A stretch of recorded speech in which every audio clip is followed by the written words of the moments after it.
नमस्कार, आदाब। Crime petrol dial 100 में आप सबका स्वागत है। कहते हैं कि घने बरगद की छांव में पौधे उगकर भी फलीभूत नहीं हो पाते, क्योंकि ऊंचा उठने के लिए सिर्फ मजबूत जड़ों की नहीं बल्कि खुले आसमान की भी जरूरत होती है। आज का ये केस 15 वर्षीय स्वीटी और उसकी मां निभा के उन जज्बात से जुड़ा है जो कुदरत की मार से नहीं बल्कि दुनियादारी के उस आकार से चोटिल हुए जहां पैसा, ममता और मासूमियत से ज्यादा कीमती मान लिया जाता है।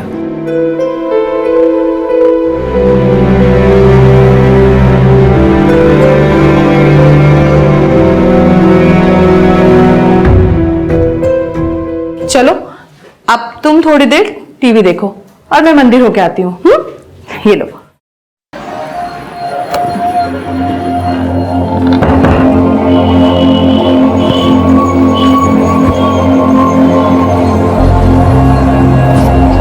ऑटो।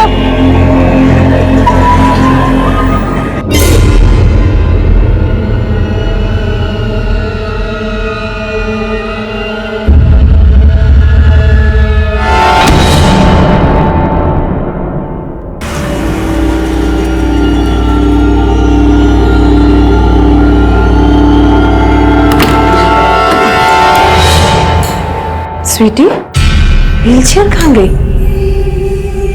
स्वीटी, स्वीटी, स्वीटी, भैया रूम में मेरी बच्ची थी, आपने उसे देखा क्या? कहाँ गई?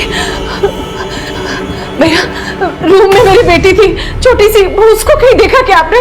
मैंने आपकी बेटी को नहीं देखा। लेकिन वो चल भी नहीं सकती, कहीं नहीं जा सकती, मैंने बाथरूम में भी देखा। वो व्हीलचेयर पर है। ठीक है मैम, हम पता करते हैं। एक मैं आप लोगों की रिस्पांसिबिलिटी है। घबराइए मत, हम पता करते हैं, हम अपने स्टाफ से पता करते हैं। आप अपने स्टाफ से पूछिए। आप देखिए। स्वीटी, भैया आपने स्वीटी को देखा क्या? ये सामने वाले रूम में थी। स्वीटी, स्वीटी, स्वीटी, स्वीटी, कहाँ जा सकती है मेरी बच्ची? कहाँ गई?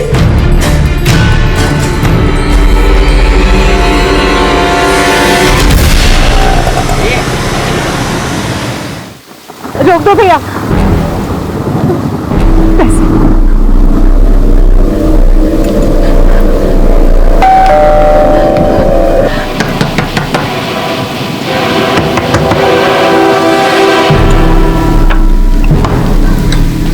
निभा, तुम? स्वीटी कहाँ है? स्वीटी यहाँ? शेखर, स्वीटी कहाँ है? हाँ मैं जानती हूँ तुम लोगों ने उसे। निभा, स्वीटी यहाँ नहीं है। कहाँ छुपाया है स्वीटी को? बोलो शेखर, कहाँ छुपाया है स्वीटी को तुमने? ये सब क्या? तू अब क्या हाय तौबा मचाने आ गई? स्वीटी कहाँ है? निभा, तुम्हारा दिमाग खराब हो गया है क्या? दिमाग खराब नहीं हो गया, मेरा खून खोलना है शेखर। ओ भगोड़ी बहू, जबान संभाल के बात कर। स्वीटी सिर्फ तेरी बेटी नहीं है, शेखर की भी बेटी है। ये क्या ड्रामा कर रही हो? ड्रामा मैं नहीं कर रही हूँ शेखर, तुम कर रहे हो। हाँ? पहले मेरी जिंदगी बर्बाद की, अब मुझे मेरी बेटी छीन लेना चाहते हो। बताओ मेरी बेटी कहाँ है? मैं जाने कोई जरूरत नहीं है इससे डरने की। अभी पुलिस को बुलाती हूँ, जेल ही भेजती हूँ इसे।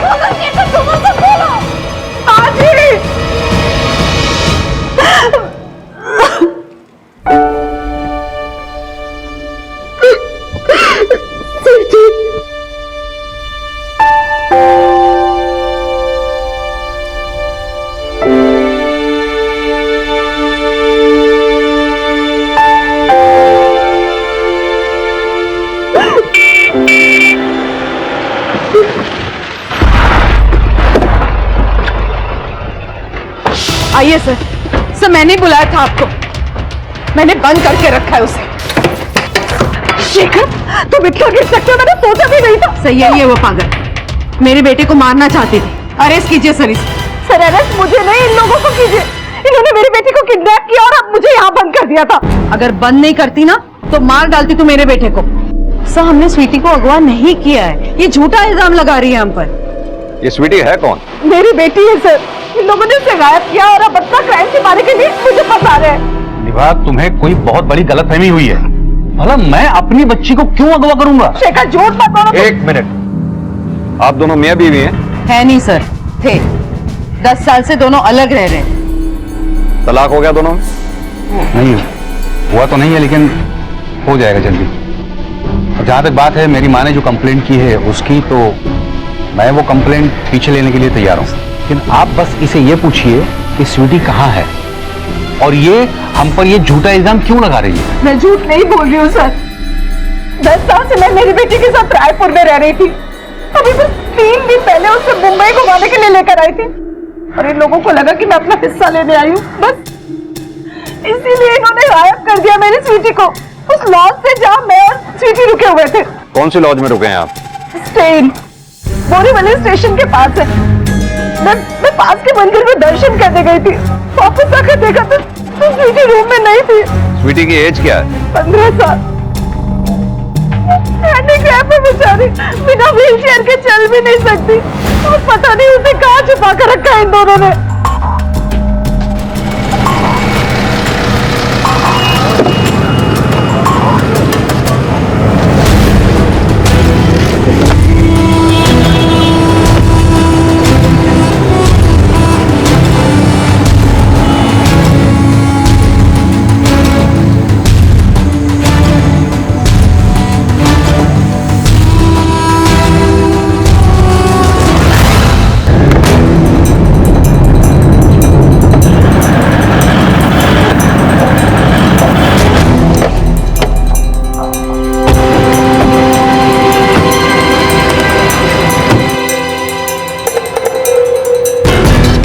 जी सर, ये और इनकी बेटी 3 दिन से यहीं रह रहे हैं, लेकिन हमें नहीं पता है कि इनकी बेटी अचानक कहाँ चली गई।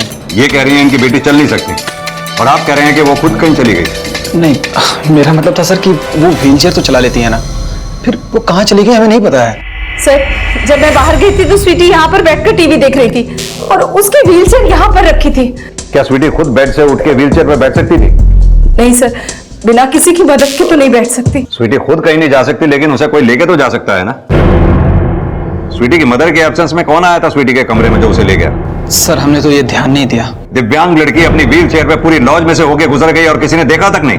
नहीं सर, एग्जैक्टली क्या है कि ये इनका कमरा है और ये देखिए सर, ये रिसेप्शन है। बिल्कुल समय नहीं लगता यहाँ से जाने में, और कई बार ऐसा होता है कि रिसेप्शनिस्ट अपने डेस्क पर नहीं होता है। सीसीटीवी कहाँ लगाया हुआ? सर, सीसीटीवी तो नहीं लगाया है। तुम्हें मालूम है सीसीटीवी के एब्सेंस में तुम्हारे लॉज का लाइसेंस कैंसिल हो सकता है? सर मालूम है, लेकिन हमारे कस्टमर ही बहुत कम है सर। तो क्या इनकी बच्ची तो गायब हो गई ना? क्या समझा जाए? इनकी बच्ची के गायब होने में तुम लोगों का हाथ है? अरे नहीं नहीं सर, हम अपने कस्टमर को क्यों गायब करेंगे? अरे आप लोगों ने कुछ नहीं किया तो मेरी बेटी गायब कैसे हो गई यहाँ से? हमें क्या पता है सर। सर, हमें तो ये भी नहीं पता कि ये अपनी बेटी को यहाँ छोड़ के गई भी थी कि नहीं। मतलब आप कहना चाहते हैं कि मैं झूठ बोल रही हूँ? सर, मुझे कहना तो नहीं चाहिए, लेकिन ये अपनी बेटी से बहुत बुरी तरीके से झगड़ रही थी। कल मैं इनके कमरे के बाहर से गुजरा तो आवाजें आ रही थी। मैं थोड़ी देर के लिए रुक गया तो सुना कि अपनी बेटी पे चिल्ला रही थी। तुझे पालते पालते मेरी जिंदगी गुजर गई, आंखों के नीचे गड्ढे आ गए, पर तू अपनी दादी और बाप की तरह खुद गर्ज निकली। अरे अब रो क्या रही है? गलत कहा मैंने क्या? झूठ क्यों बोल रहे हो तुम? हाँ, क्यों झूठ बोल रहे हो तुम? छोड़िए। सर, मैं कह रही हूँ ये झूठ बोल रहा है। अब मैं समझ गई कि ये किसके सिखाने पर ऐसा कुछ कह रहा है। सर, शेखर और इसकी माँ ने इसे पैसे दिए। निभा इनफ, मैं सुने जा रहा हूँ, इसका मतलब ये नहीं कि तुम कुछ भी बोल दो। मैं भी अपने खिलाफ झूठ नहीं सुनूंगी शेखर। सर, अब मुझे कंफर्म हो गया कि शेखर के साथ साथ ये मैनेजर भी मिला हुआ है और इसे पता है मेरी स्वीटी कहाँ है। बोलो ना मेरी स्वीटी कहाँ है? देखिए मैम, ना मैंने पैसे लिए हैं और ना ही मैं झूठ बोल रहा हूँ सर। जो मैंने सुना वो मैंने बता दिया। सर, मैं कह रही हूँ ये झूठ बोल रहा है, ऐसा कुछ हुआ ही नहीं जो ये बोल रहा है। सर, मैं कह रहा हूँ कौन झूठ बोल रहा है, कौन सच बोल रहा है, हम सब पता लगा लेंगे। एक बात ध्यान रखना, अगर हमें पता लगा कि स्वीटी के गायब होने में तुम लोगों का हाथ है, अच्छा नहीं होगा। सर, 7 साल से इस लॉज का मैनेजर हूं मैं, कभी कोई कंप्लेन नहीं आई। आप चाहे तो पता कर लो। पता तो हम कर ही लेंगे। अपनी लॉज के पूरे स्टाफ को यहां बुलाओ। जी सर। पाटिल, लॉज की अच्छी तरह से तलाशी लो, एक एक रूम को छान मारो। Sir, Anil sir. भैया 3 चपाती। हाँ। और पनीर टिक्का मसाला और मिक्स वेज। एक पनीर टिक्का मसाला और एक मिक्स वेज। जी हाँ। और वनीला आइसक्रीम। भैया एक वनीला आइसक्रीम, थोड़ा जल्दी कर दो। हाँ, ओके, थैंक यू। तुमने अपने लिए कुछ नहीं मंगाया? पैसे कम तो नहीं है ना? पैसे कम तो है, बट कोई बात नहीं, मैं बाहर टपरी से खा लूंगा। मजाक कर रहा हूँ पागल। ये जूते क्यों पहन रहे हो? मुझे ना थोड़ा अर्जेंट काम से बाहर जाना पड़ेगा। आज रात तुम्हें अकेले रहना पड़ेगा।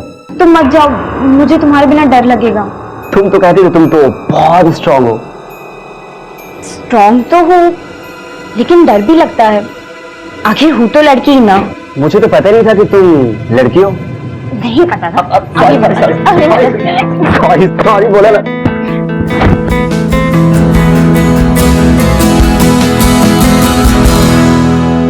मत जाओ ना प्लीज। मैं जल्दी आने की कोशिश करूंगा। Please take care.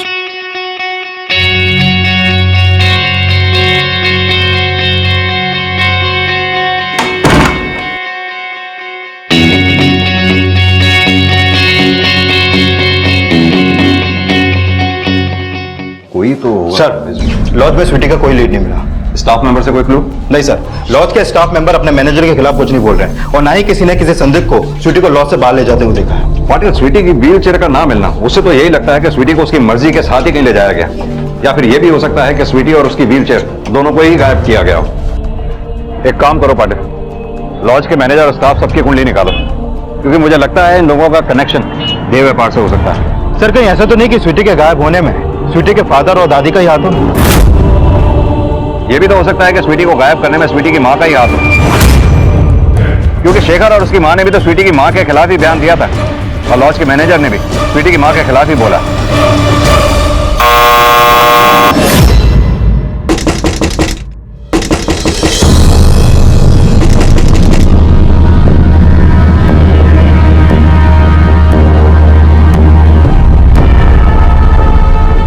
कौन है? Room service.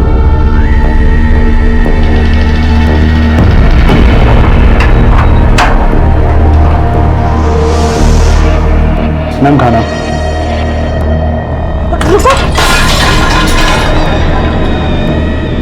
Sorry ma'am. छूना मत।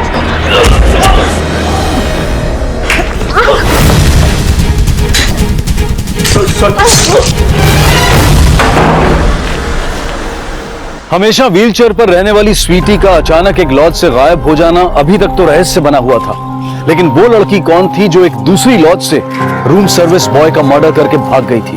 ये दोनों घटनाएं ऐसे इत्तेफाक से जुड़ने वाली थी कि तय कर पाना मुश्किल था कि कौन, क्यों और कैसे क्या साजिश रच रहा है। स्वीटी का कुछ पता चला? नहीं, लेकिन बेचारी निभा का रो रो के बहुत बुरा हाल हो रहा है। उसका बस चले ना शेखर, तो हमें बेच खाए वो। माँ, अब वो जैसी भी है तो आखिर एक माँ ही। लगता है शेखर उसने अपने माया जाल में तुझे फिर से फंसा लिया है ना? देख, स्वीटी कहीं नहीं गई है, किसी ने उसे कहीं छुपाया होगा और यहाँ तेरी झूठी सहानुभूति हासिल करके तेरी जेब काटने का प्लान कर रही है। मुंबई भी ना इसी मकसद से आई होगी वो। ऐसा कुछ नहीं है। ऐसा ही है। और देख, अगर वो पैसे मांगे ना तो देना मत। ऐसे क्या देख रहा है? मैं जो बोल रही हूँ बात समझ में आ रही है कि नहीं? मुझे समझ में नहीं आ रहा है कि आपको स्वीटी की जरा भी फिक्र नहीं है। कहना क्या चाहता है तू? कहीं आप नहीं स्वीटी को? क्या? मेरा मतलब है स्वीटी के इलाज के लिए मुझे निभा को हर महीने पैसे देने पड़ते थे, कहीं उसी वजह से आपने? ऐसा कुछ नहीं है शेखर, और जहां तक स्वीटी का सवाल है तो मैं भूल चुकी हूँ कि मेरी कोई पोती भी है। और अगर पोता होता तो भी यही कहती आप?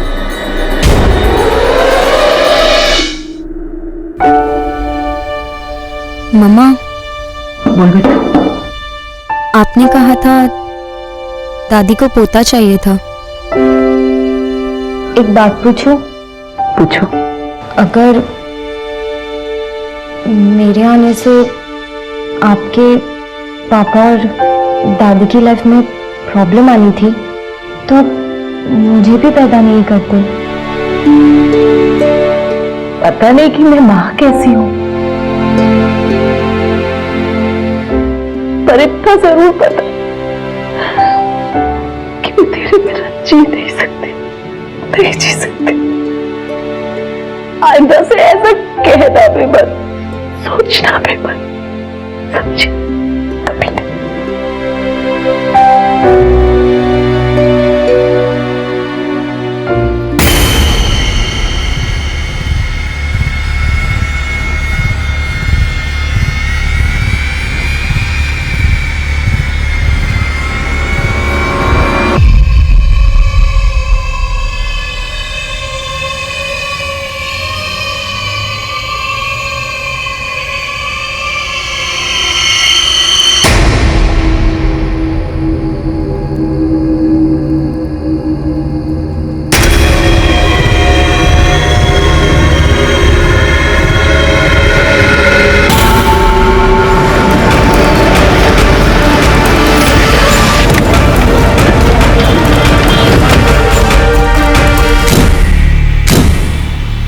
एक लड़का और लड़की रुके थे यहाँ पे, और कल रात को हम शंकर को ढूंढ रहे थे लेकिन कुछ पता ही नहीं चला। और आज सुबह इस रूम का फोन कोई रिसीव नहीं कर रहा था, डोरबेल भी कोई रिस्पॉन्स नहीं कर रहा था। और फिर जब हमने मास्टर की से दरवाजा खोला तो ये सामने वाले रूम में कौन रुका हुआ है? सर पूरा फ्लोर खाली है। पटेल कबर्ड चेक करूंगे। जो लड़का और लड़की यहाँ पे रुके थे उनका नाम और एड्रेस दो। सर लड़के का नाम राकेश और लड़की का नाम रोमा सिंह है, और वो यही मुंबई के रहने वाले हैं। ठीक है, उन्होंने जो फोटो आईडी दिया हुआ है वो हमें दिखाओ। एक्चुअली में उनके पास आईडी नहीं थी। और तुमने उन्हें चेक इन करने दिया? सर उनको बस थोड़ी सी टाइम के लिए रूम चाहिए था, और उन्होंने बोला था कि सुबह 7 बजे निकल जाएंगे, तो मैंने अलाउ कर दिया। हो सकता है रोमा और राकेश कोई हुई ना, तुमने ही शंकर का खून करके उनकी झूठी एंट्री यहाँ पे दर्ज कर दी हो। नहीं सर, ऐसा बिल्कुल भी नहीं है। वो दोनों आए थे। आपको चाहिए तो चल के सीसीटीवी फुटेज चेक कर लीजिए रिसेप्शन पे। ये फुटेज प्ले करना।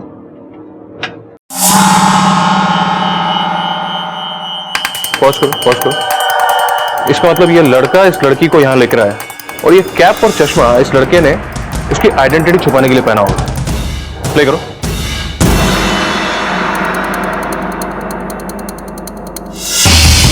फॉरवर्ड करो। ये वेटर जा रहा है अंदर। ऐसा लग रहा है यही मर्डर करके भागी है। और वो लड़का इस लड़की को अकेले रूम में छोड़ के कहाँ चला गया? सर कहीं ऐसा तो नहीं लड़के के एब्सेंस में लड़की को अकेला देखकर रूम सर्विस पर जबरदस्ती करने की कोशिश कर रहा हो, और फिर लड़की के हाथों उसका मर्डर हो गया हो? या फिर ऐसा भी हो सकता है कि वो लड़का इस लड़की को किसी कस्टमर के लिए यहाँ पे लाया, क्योंकि अगर ऐसा नहीं होता तो वो लड़का इस लड़की को छोड़ के जाता क्यों? एक काम करो, इस लॉज मैनेजर की और उस सर्विस बॉय की पूरी हिस्ट्री निकालो, और इस लड़का और लड़की की पहचान पता करने की कोशिश करो। आसपास के थानों में इनके पिक्चर्स सर्कुलेट करा। हाँ साहब, इस लड़की को मैंने लॉज से बाहर जाते हुए देखा था।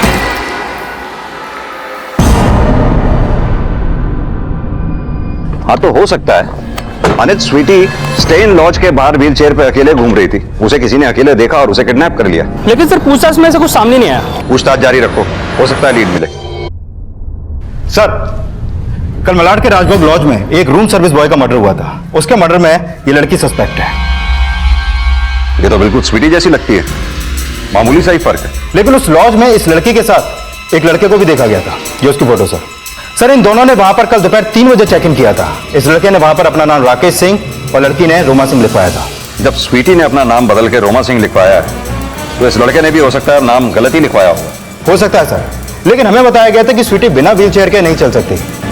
अगर रोमा को स्वीटी माना जाए तो एक बात अटपटी है सर। क्या? इस लड़की रोमा को उस लॉज में दोनों पैरों से चलते हुए देखा गया है। पटेल, रोमा और स्वीटी का एक दूसरे से चेहरा मिलना और रोमा का उसी दिन लॉज में चेक इन करना जिस दिन स्वीटी गायब हुई थी, इत्तेफाक तो नहीं हो सकता। जरूर कुछ ऐसा है जो हमसे छिपाया जा रहा है। इस स्वीटी के माँ बाप को बुलाओ। सर पिछले 12 साल से स्वीटी के पैर खराब है, और आप कह रहे हैं कि मैं झूठ बोल रही हूँ। ऐसा क्या हुआ था स्वीटी के पैरों में जो वो चल नहीं सकती?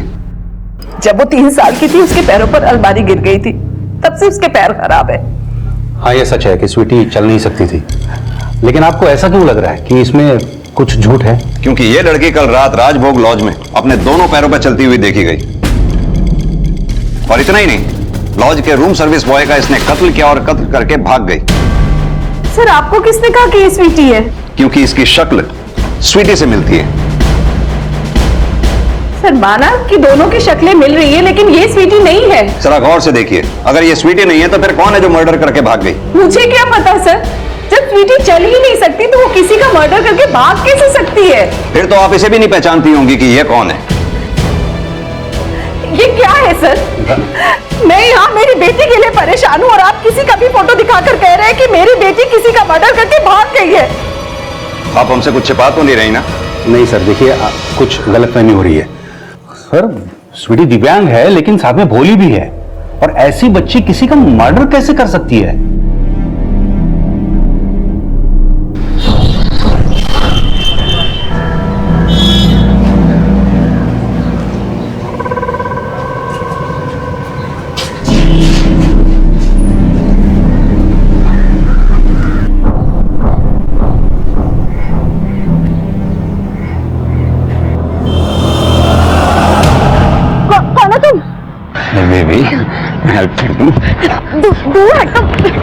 सर मैंने स्टेन लॉज के मैनेजर के कॉल रिकॉर्ड चेक किया और उसके बारे में भी पता किया, लेकिन कुछ भी सस्पिशियस सामने नहीं आया।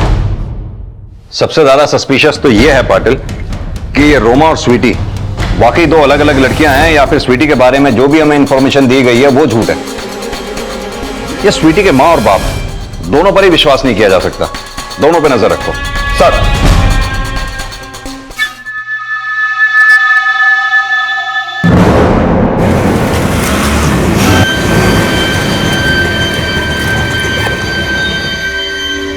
हाँ साहब यही वो लड़की है जो मुझे मार के भागी है। साहब मुझे तो एकदम पागल लगी है। पागल क्यों? साहब जब मैं सुबह गैराज पे आया तो गाड़ी के पीछे सोई हुई थी। मैंने पूछा कौन हो, तो सब कुछ बोली नहीं, सीधा स्पैनर उठाया, सर पे मारा और भाग गई।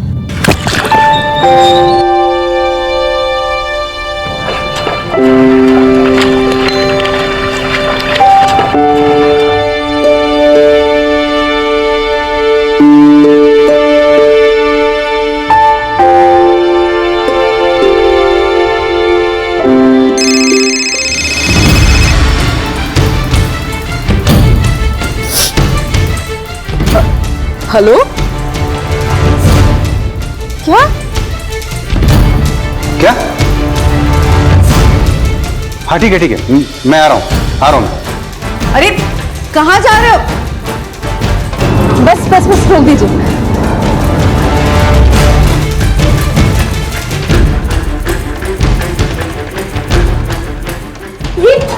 ये कर क्या रहे हैं आप लोग? तलाशी ले रहे हैं। तलाशी? आप ऐसे कैसे मेरा सामान छू सकते हैं? क्योंकि हमें यकीन है कि वो लड़की स्वीटी ही थी जो राजभोग लॉज से मर्डर करके भाग गई थी। सर आप फिर से ये सब? जी हाँ, फिर से, क्योंकि उसने फिर से एक आदमी को घायल किया और वहां से भाग गई।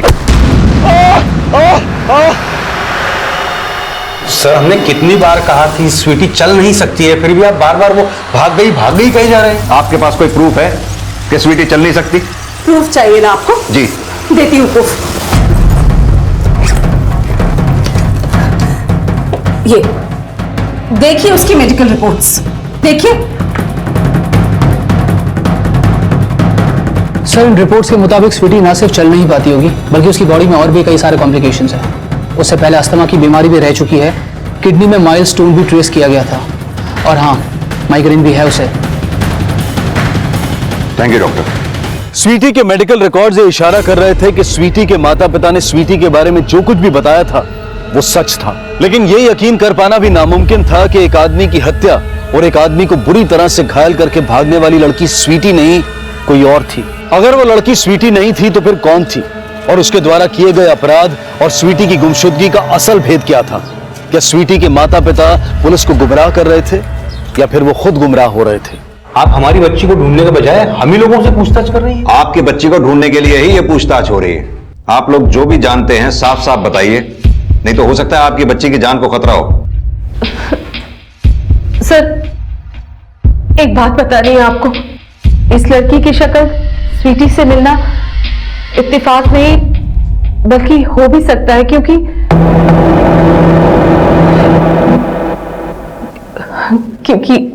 एक बात है जो मैंने आज तक किसी को नहीं बताई।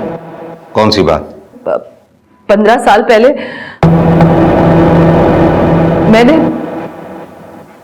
जुड़वा बेटियों को जन्म दिया था। मतलब आप ये कहना चाहती हैं कि 15 साल पहले आपने जुड़वा बच्चियों को जन्म दिया और ये बात आपके पति को ही नहीं पता? मेरी डिलीवरी मायके में हुई थी, रायपुर में। ये तो हॉस्पिटल में मुझे देखने तक नहीं आए थे, और इनकी मां को पोता चाहिए था, और मैंने दो बेटियों को जन्म दिया था। मेरी समझ में नहीं आ रहा था कि मैं करूं क्या। बस मैंने अपनी ममता का गला घोटकर अपनी एक बेटी हॉस्पिटल के एक नर्स को दे दी, बस। कौन थी वो नर्स? शिखा नाम था उनका। मैं इससे ज्यादा उनके बारे में नहीं जानती हूँ, और उसके बाद ना मैं उनसे कभी मिली, ना ही कभी बात करने की कोशिश की।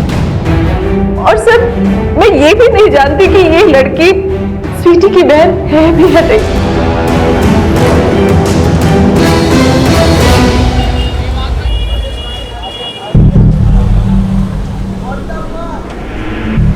रुक रुक रुक रुक रुक, चोर कहाँ भाग गई? चुप, रुक रुक, कहाँ रही है? मुंह से के भाग गया। तेरी तो। सर क्या लगता है स्वीटी की माँ ने कोई गुगली फेंकी या वाकई में उसको जुड़वा बेटियां हुई थी? पाटिल, अगर ये निभा झूठ बोल रही है तो इसका झूठ ज्यादा देर तक टिक नहीं पाएगा। लेकिन हाँ, अगर ये सच बोल रही है तो पता यह करना होगा कि स्वीटी के गायब होने का राज क्या है और ये लड़का कौन है।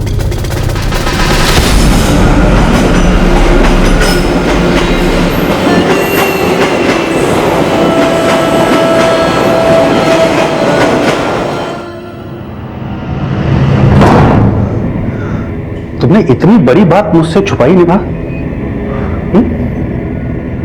कहीं ऐसा तो नहीं कि वो मेरी बेटियां नहीं, किसी और का पाप था, इसीलिए एक बेटी को बोझ मान के तुमने उसे उस नर्स को दान दे दिया? कर दी ना तुमने मर्दों वाली बात।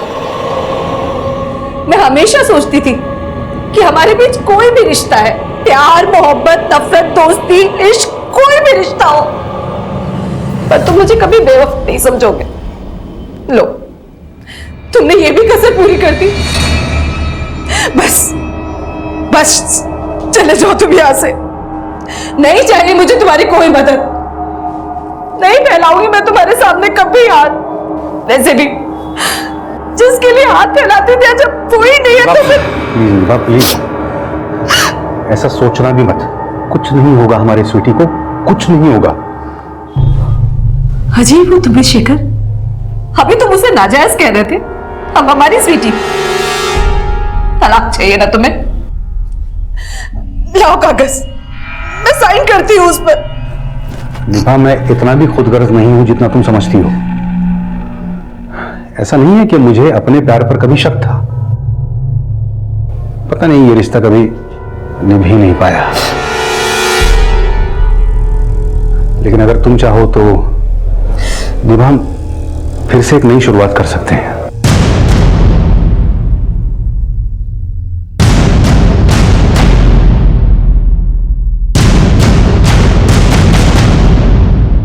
अगर ये लड़की वाकई में स्वीटी की जुड़वा बहन थी तो सवाल ये उठ रहे थे कि स्वीटी अब तक कहां थी। अगर स्वीटी की मां का बयान सच था तो इसका प्रमाण क्या था, और अगर वो झूठ बोल रही थी तो इसके पीछे एक मां का मकसद क्या था। इस केस में फिलहाल कोई स्ट्रॉन्ग थ्योरी नहीं बन पा रही थी, और उस लड़की द्वारा की गई एक और घटना के बाद अब तक सामने आए सभी केसेस बोरीवली पुलिस को सौंप दिए गए। हाँ अनिल, बोलो। सर, जिस दिन स्वीटी गायब हुई थी उस दिन एक भंगार वाले को एक व्हीलचेयर रोड पे पड़ी मिली। सर, मैंने कंफर्म किया है कि वो व्हीलचेयर स्वीटी की है। भंगार वाले को जहां वो व्हीलचेयर मिली थी उस जगह का लैंडमार्क या एड्रेस मुझे एसएमएस कर दो, हम वहां पहुंच रहे हैं। Okay sir.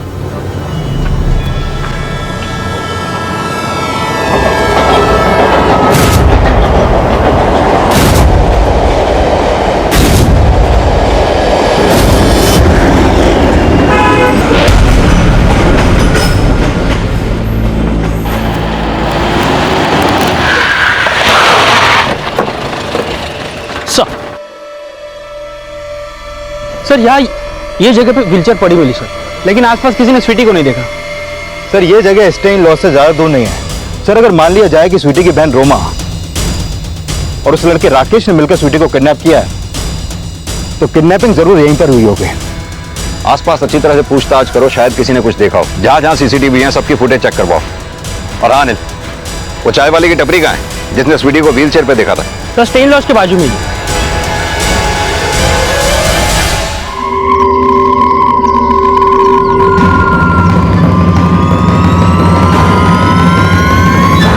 साहब, ये तो व्हीलचेयर वाली वो उस दिव्यांग लड़की जैसी दिखती है। इसे कहीं देखा आसपास? नहीं साहब। और इसको? ये तो कुछ देखा देखा सा लग रहा है। इससे कुछ मिलता जुलता सा। यहाँ पर रोज दुकान पर आता था और चाय पीता था साहब, और लगातार उस तरफ देखता रहता था साहब।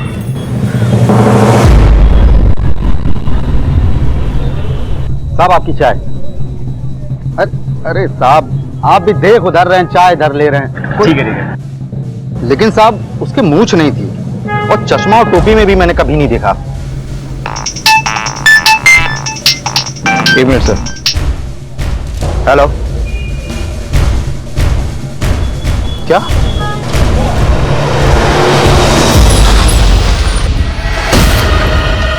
सर, ऊपर।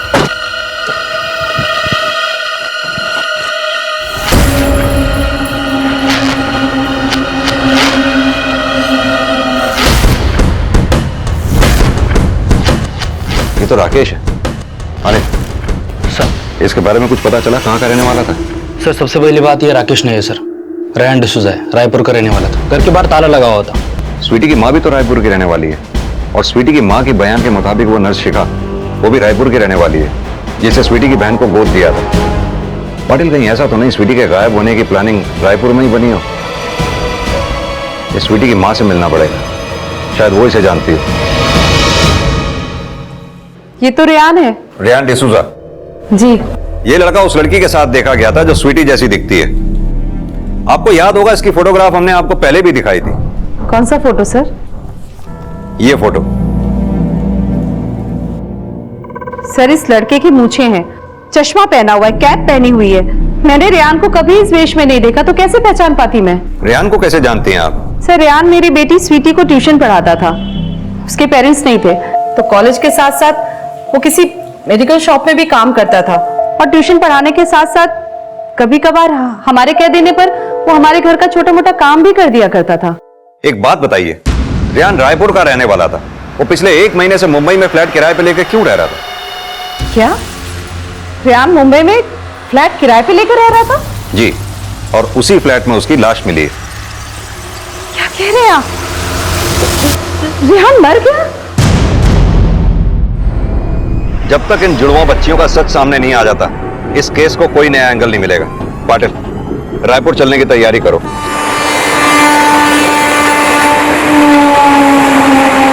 इस केस में आगे बढ़ने से पहले पुलिस निभा के उस बयान की पुष्टि करना चाहती थी जिसमें उसने कहा था कि उसने स्वीटी की जुड़वा बहन को रायपुर के एक हॉस्पिटल की नर्स शिखा को गोद दे दिया था। लेकिन जब पुलिस रायपुर पहुंची तो पता चला कि जिस हॉस्पिटल का नाम निभा ने उन्हें बताया था वो हॉस्पिटल सालों पहले ही बंद हो चुका था, पर पुलिस ने जल्द ही उस नर्स शिखा का पता लगा लिया।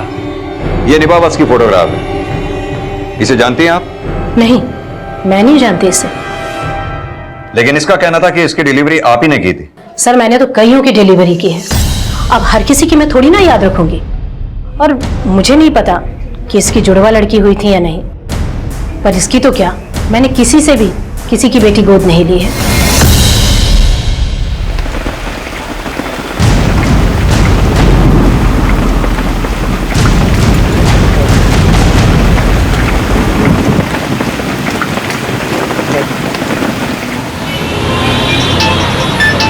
Excuse me sir. हेलो। अरे दरवाजा खोलो, क्या चल रहा है अंदर? खोलो।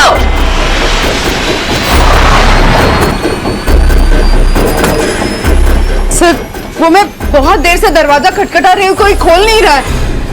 पाटिल, दरवाजा तोड़ो।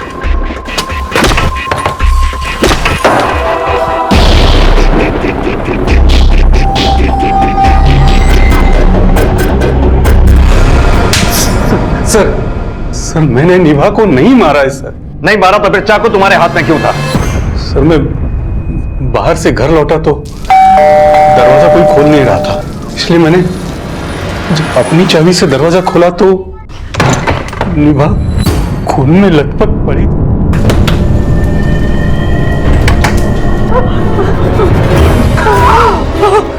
निभा चाकू निकाल के निभा को बचाने की कोशिश कर रहा था सर। पुलिस के बहुत जोर देने के बावजूद शिखर अपने बयान पर कायम रहा कि उसने निभा का मर्डर नहीं किया। तो फिर आखिर निभा की हत्या किसने की? क्या वाकई में इन सभी हत्याओं के पीछे स्वीटी की जुड़वा बहन का ही हाथ था?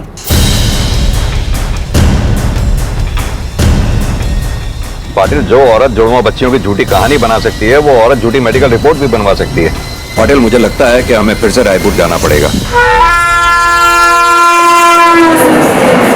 सर जो मेडिकल रिपोर्ट हमें दिखाई गई थी उससे तो साफ है कि स्वीटी चली नहीं सकती है। हमें उस हॉस्पिटल से डेटा निकलवाना होगा जहां निभा की डिलीवरी हुई थी, तभी इन जुड़वा बच्चियों का सच सामने आ पाएगा। और उससे पहले उस मेडिकल शॉप पर भी चलना होगा जहां रेहान काम किया करता था।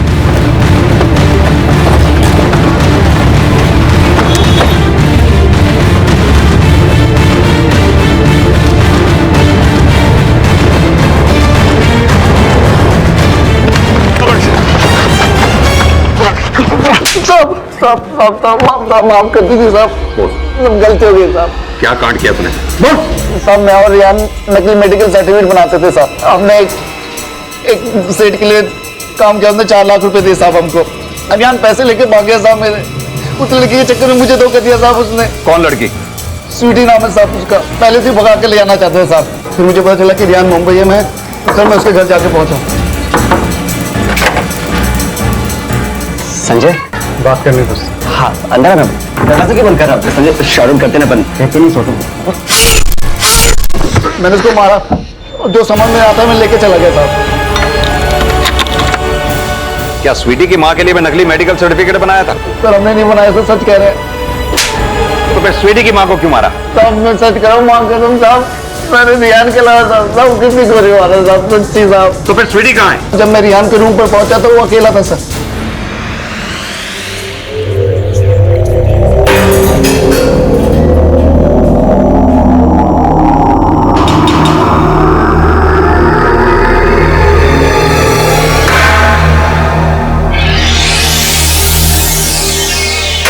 सर ये निभा की डिलीवरी रिपोर्ट, निभा की जुड़वा नहीं, एक ही बेटी पैदा हुई थी, और जो मेडिकल रिपोर्ट हमें दिखाई गई थी वो झूठी थी। इसका मतलब राजभोग में मर्डर करके भागने वाली लड़की कोई और नहीं, स्वीटी ही थी। पाटिल, रेहान के दोस्त ने भी बोला था कि स्वीटी और रेहान एक दूसरे से प्यार करते थे। इसका मतलब स्वीटी गायब नहीं हुई थी, रेहान के साथ भागी थी। और स्वीटी हैंडीकैप नहीं, वो चल सकती है।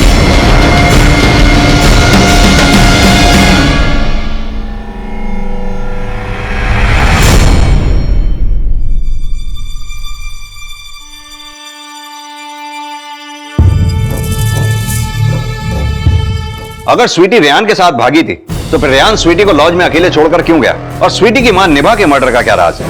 क्या निभा ये जानती थी कि स्वीटी चल सकती है?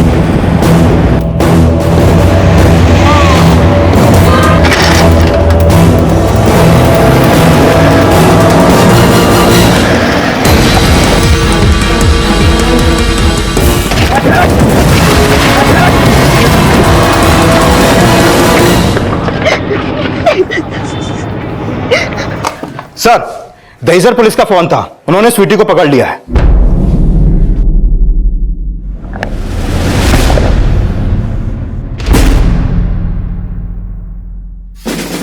जब मैं 3 साल की थी तब एक एक्सीडेंट हुआ था जिसमें घर में रखी पुरानी अलमारी मेरे पैर पर गिर गई। मेरे पैर की हड्डियां टूट गई और मुझे उस व्हीलचेयर पर बैठना पड़ा। लेकिन मम्मा ने मुझे कभी उस व्हीलचेयर से उठने ही नहीं दिया, क्योंकि मेरे इस हालत के कारण मेरे पापा मेरा कुछ ज्यादा ही ध्यान रखने लगे थे। मेरे इलाज के लिए हर वक्त मम्मा को पैसे देते रहते। मम्मा ने उनसे कहा था कि मेरे पैर हमेशा के लिए खराब हो चुके हैं। उनसे क्या, मम्मा ने तो मुझे भी यही यकीन दिलाया था। लेकिन रेहान ने मुझे बहुत कॉन्फिडेंस दिया कि मैं चल सकती हूँ। और जब मैं अपने पैरों पर खड़ी हुई तब मम्मा घर आई और मुझे पहली बार अपने पैरों पर खड़े होते हुए देखा। आज मैं बहुत खुश हूँ, बहुत खुश हूँ। आज मेरी बच्ची चल सकती है। मैं ना तेरे पापा को फोन करती हूँ। क्या हुआ मम्मा? स्वीटी, अगर तेरे पापा हर महीने पैसे नहीं भेजेंगे तो घर का खर्चा कैसे चलेगा? और थोड़े दिनों में वो तलाक दे देंगे मुझे। हम पापा को नहीं बताएंगे कि मैं चल सकती हूँ। स्वीटी, स्वीटी, मेरी मम्मा बहुत सेल्फिश थी। वो बस पैसों के लिए मेरा इस्तेमाल कर रही थी। मैं तंग आ चुकी थी उनसे। मुझे लगा रेहान ने भी मुझे धोखा दिया। रेहान ने तुम्हें धोखा नहीं दिया था, उसका उस रात मर्डर हो गया था। तुमने तुम्हारी मां का भी मर्डर किया है ना? मुझे समझ में नहीं आ रहा था मैं कहाँ जाऊं। मैंने सोचा पापा के पास चली जाती हूँ, लेकिन मुझे नहीं पता था कि मम्मा भी वहीं है। स्वीटी, चुप अंदर। अंदर जा। कहाँ चली गई थी और यहाँ क्यों आई है? अपने पापा को सब कुछ सच बताने के लिए आई है ना तुम? क्योंकि अब मैं वो जिंदगी नहीं जीना चाहती जो आप चाहती हो। मैं उन्हें नहीं मारना चाहती थी,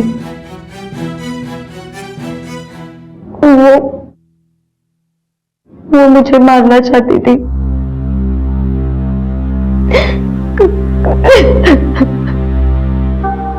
स्वीटी जिस मानसिक अवस्था से गुजर रही थी उसे मद्देनजर रखते हुए जुवेनाइल कोर्ट ने स्वीटी को मानसिक उपचार के लिए भेजने का फैसला किया। हम सब ये उम्मीद करते हैं कि स्वीटी जल्द ही मानसिक रूप से स्वस्थ होकर एक सफल और अच्छी नागरिक जरूर बनेगी और समाज के लिए एक उदाहरण पेश करेगी। देखते हैं हमारे आज के एपिसोड की दूसरी कहानी। बेटा, तेरे साथ अब तक जो कुछ भी हुआ है ना, उसके लिए सिर्फ मैं ही कसूरवार हूं। मेरी कमजोरी की वजह से, मेरी चुप्पी की वजह से इतना कुछ हो गया। ये ले, तुझे मुझे सजा देनी है ना, दे ले मुझे सजा, जितनी चाहे सजा दे ले, लेकिन घर वापस आ जा बेटा, घर वापस। पापा, आपको क्या लगता है मेरे घर वापस आने से, आपको सजा देने से मेरे और सीमा के साथ जो कुछ हुआ है वो सब बदल जाएगा? नहीं बेटा, लेकिन आगे की जिंदगी तो हम ठीक से बिता सकते हैं ना। पापा, मेरी और आपकी जिंदगी में बोझ इतने ज्यादा है कि एक साथ एक ही घर में हम लोग अपनी जिंदगी नहीं चला सकते। भैया, आप तो अपनी फैमिली के बिना नहीं रह पाते थे ना। प्लीज मेरे साथ घर चलिए भैया। भाभी समझाइए ना भैया को, शायद आपकी बात मान लें। हाँ बहू, समझाना इसे, और मैं तुझसे भी माफी मांगता हूँ। गलती किससे नहीं होती, लेकिन माफ करके रिश्तों को तो बचाया जा सकता है ना। कुछ गलतियां माफी के लायक नहीं होती, और ना उस सजा के जैसी आप चाहते हैं।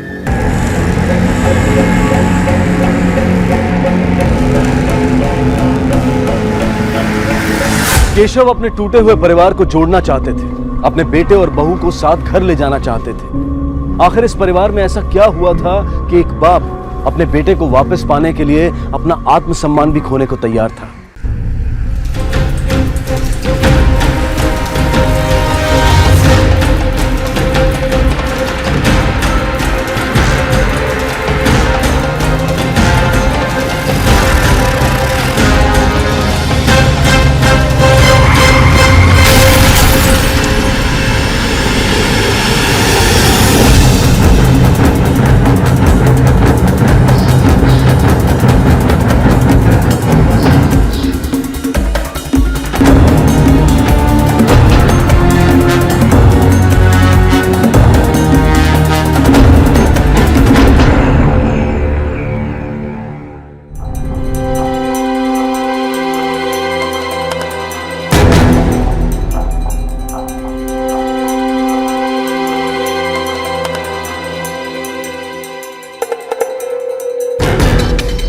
सर, गाड़ी बिल्कुल भी अपने कंट्रोल में नहीं थी। पता नहीं सर, चलते चलते अचानक से रॉन्ग साइड पर आ गई। ये तो उनकी किस्मत अच्छी थी कि टेम्पो से टकराने से बच गई। ठीक है, पीछे आओ, 1 मिनट। तुषार, गाड़ी में सिर्फ 2 डेंट हैं। एक्सीडेंट का इम्पैक्ट इतना स्ट्रांग नहीं कि इनकी मौत हो सके। सर, गाड़ी के अंदर कोई भी जिंदा नहीं बचा। सर, बाहर से किसी को कोई चोट भी नहीं लगी। सर, मुझे तो ये देख के मौत की वजह एक्सीडेंट नहीं लगती। गाड़ी में ना तो कोई स्ट्रगल हुआ है, ना ये लूटपाट का केस है। सर, ऐसा भी तो हो सकता है किसी ने जहर देकर सबको मार दिया। Not possible. तुम एक काम करो, ये बॉडीज को पोस्टमार्टम के लिए भेजो, ठीक है? और फॉरेंसिक को इन्फॉर्म करो सर। और ये गाड़ी को पुलिस स्टेशन लेकर आओ। सर, गाड़ी के अंदर से मोबाइल फोन और पर्स मिला। इसमें जरूर उनकी फैमिली के नंबर होंगे। तुम एक काम करो, नंबर निकालो और इन्फॉर्म करो उनको, ठीक है?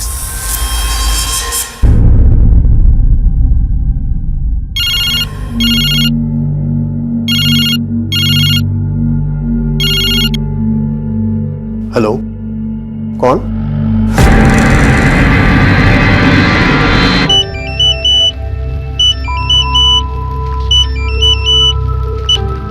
हेलो, हाँ मैं तन्मय बोल रहा हूँ। आपको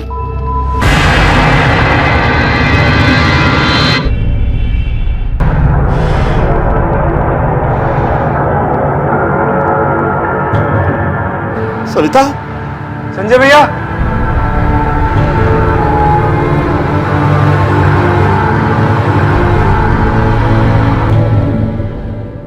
देखिए, इस मौत की क्या वजह ये हमें पोस्टमार्टम रिपोर्ट के आने के बाद ही मालूम पड़ेगा। लेकिन हमारी इन्वेस्टिगेशन के हिसाब से जो हमने स्टडी किया है वो ये है कि ये सिर्फ एक रोड एक्सीडेंट नहीं है। एक बात बताइए, आपका कोई दुश्मन है या फिर आप किसी पे शक करते हैं? नहीं सर, हमारी तो एक छोटी सी ऑटो पार्ट्स की दुकान है। हमारी किसी से कोई दुश्मनी नहीं है सर। हम तो हमारे बेटे संजय की शादी की तैयारी में लगे थे सर। 2 हफ्ते बाद उसकी शादी थी। जी हाँ सर, और इसी सिलसिले में संजय भैया और माँ हमारी होने वाली भाभी और उनकी माँ को लेकर गुना से भोपाल आ रहे थे सर। क्यों? सर हम चाहते थे कि हमारी बहू की शादी की खरीदारी हम उसकी पसंद से ही करें, इसीलिए उन्हें भोपाल ले आ रहे थे सर। इसका मतलब ये है कि आप लोग गुना से भोपाल ट्रैवल कर रहे थे और यह हादसा गुना से 3 घंटे के बाद में हुआ। केशव जी, आपके सिर्फ 2 ही बेटे या? नहीं सर, हमारा एक और बेटा है, राकेश। वो अपनी पत्नी के साथ पुराने भोपाल में रहता है। तो आपने उसे खबर करने की कोशिश नहीं की? नहीं सर, अभी अभी तो आप लोगों का फोन आया और हम भागते हुए यहाँ चले आए। सर आखिर किसने किया होगा सर ये? देखिए, किसने किया, कैसे हो, ये हम पता लगाने की कोशिश कर रहे हैं। एक बार काजल की फैमिली गुना से यहाँ आ जाती है तो हमें सारी पिक्चर क्लियर हो जाएगी।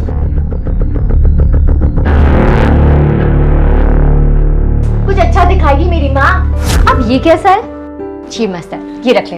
ओह, सारे अच्छे अच्छे कपड़े रख लो। जीजू को इम्प्रेस करना है? तुम चुप कर। मैं चुप हो गई मेरी प्यारी दीदी। जब आप 2 हफ्ते बाद चली जाओगी तो मेरी आवाज सुनने को कहाँ मिलेगी? काजल, ये तुम्हारे सारे कपड़े मैंने प्रेस करवा दिए। मेरा बैग। माँ जी, रास्ते के लिए कुछ बना दूं? अरे नहीं, रहने दो।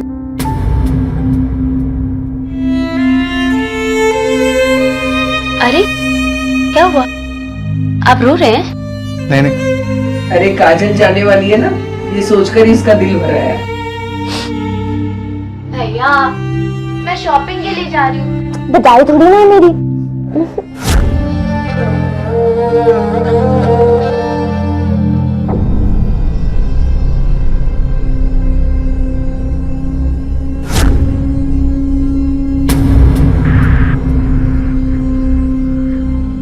मैं आप लोगों के दुख को अच्छी तरह से समझ सकता हूं। पोस्टमार्टम की रिपोर्ट अभी तक नहीं है, लेकिन एक बात कंफर्म है कि उन चारों में से किसी को भी एक्सटर्नल इंजरी नहीं हुई है और हमें ये शक है कि ये सिर्फ एक रोड एक्सीडेंट नहीं है। आप लोग बता सकते हैं कि वो कौन इंसान है जो आपकी फैमिली को मारना चाहता है? सर, ऐसा तो कोई भी नहीं है। सर, किसी से कोई झगड़ा नहीं था और घर में छोटी मोटी बातें तो चलती रहती है सर। उसके लिए कोई किसी की जान तो नहीं ले लेता ना सर। 2 हफ्ते बाद दीदी की शादी थी, घर में सब बहुत खुश थे और अब ये हो गया।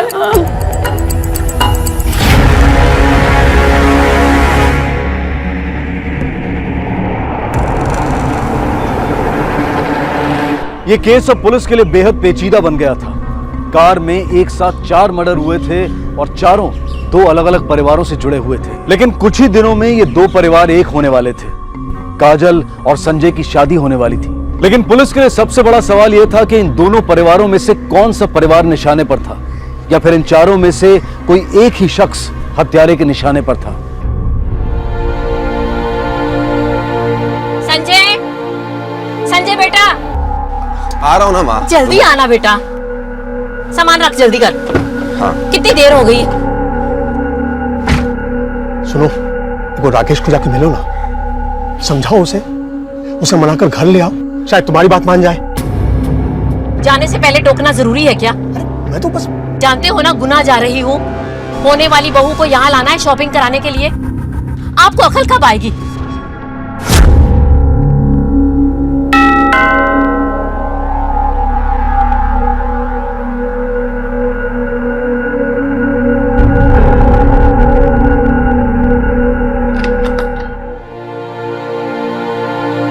तुम तेरी माँ जो जीते जी ने कर पाई, उसके जाने के बाद हो गया। बहुत अच्छा किया बेटा।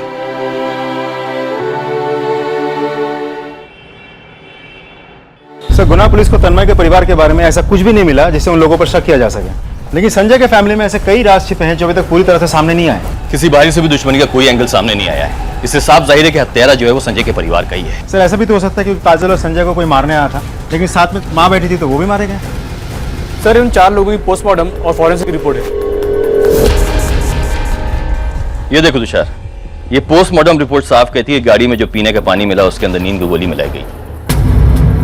गाड़ी में जितने भी लोग बैठे थे उनकी मौत दम घुटने की वजह से हुई, क्योंकि गाड़ी के अंदर कार्बन मोनोऑक्साइड गैस लीक हो रहा था। हमें क्राइम सीन पे ये पता नहीं चला क्योंकि ये एक ऑर्डरलेस गैस है। Sir if I am not wrong, ये गैस तो कार के एसी लीक होने पे बनती है। इसका मतलब ये है कि गाड़ी के साथ किसी ने छेड़छाड़ की। अब मुझे यकीन हो गया कि ये एक मर्डर ही है। लेकिन सर एक बात समझ में नहीं आ रही, अगर ये मर्डर ही है तो विक्टिम तो दो अलग अलग शहर से हैं, दो अलग अलग परिवार से हैं, सबको एक साथ मारने की कोशिश कोई क्यों करेगा? तो शायद टारगेट एक ही परिवार होगा, बाकी लोग जो मरे हैं वो गलत वक्त पर उनके साथ में थे। सर ऐसा भी तो हो सकता है कि टारगेट कोई एक था लेकिन सब एक साथ थे तो सब मारे गए। कुछ पॉसिबल। तुम एक काम करो, किसी अच्छे से मैकेनिक को बुला के गाड़ी चेक करवाओ, खासकर उसका एसी।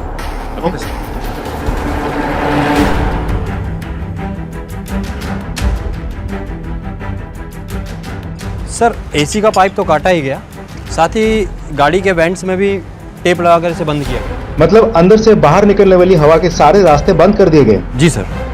और सर इस कंडीशन में अगर एसी चालू रहती है तो गाड़ी के अंदर जहरीली गैस बनती रहती है। इसका मतलब यह है कि किसी ने वेंट को अच्छी तरह से टेप किया, उसके बाद में एसी का पाइप काटा ताकि आराम से गैस गाड़ी के अंदर जा सके। फिर किसी ने पानी की बोतल ली और उसमें नीम की गोली मिला दी।